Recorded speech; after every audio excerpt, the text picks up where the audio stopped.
गलती तू कइला राम जी दिलावा बनाई के।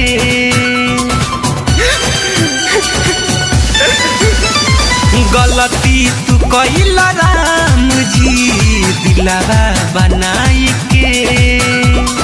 अखिया में हमरा चाहत के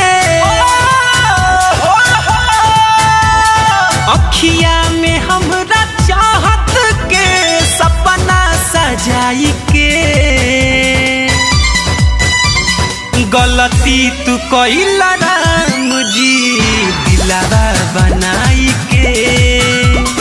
गलती तू कइला राम जी दिलावा बनाई के।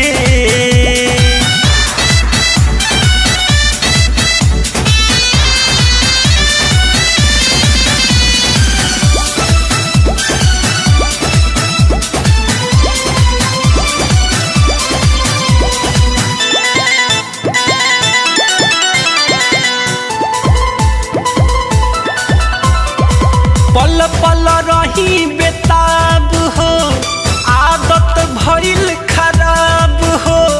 घुट घुट के हम तपिया तानी कए कए बोतल शराब हो। बोतल शराब हो। पल पल रही बेताब हो आदत भइल खराब हो। घुट घुट के हम तपिया तानी कए कए बोतल शराब हो। सगरो भइल अन्हार जब से सगरो भइल अन्हार जब से गइली भुलाई के। गलती गलती तू कइला राम जी दिलावा बनाई के। गलती तू कइला राम जी दिलावा बनाई के।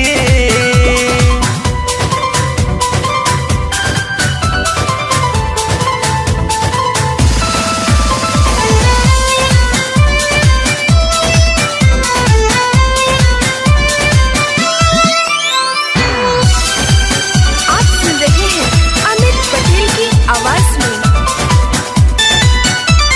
छूटल बजब से साथ हो दिन वो कटे न रात हो।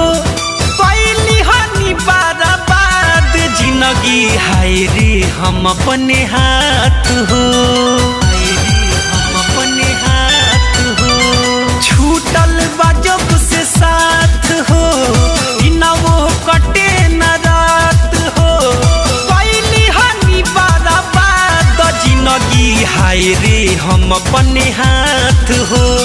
दिलवा में हम अमित अपना दिलवा में हम दीवार पर अपना उनका बसाई के।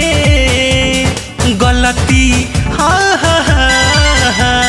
गलती तू कइला राम जी दिलवा बनाई के। गलती तू कइला राम जी दिलावा बनाई के।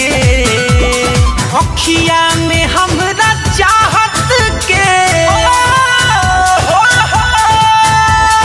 अखिया में हमरा चाहत के सपना सजाई के। गलती तू कइला राम जी दिलावा बनाई के। गलती तू कइला राम जी दिलावा बनाई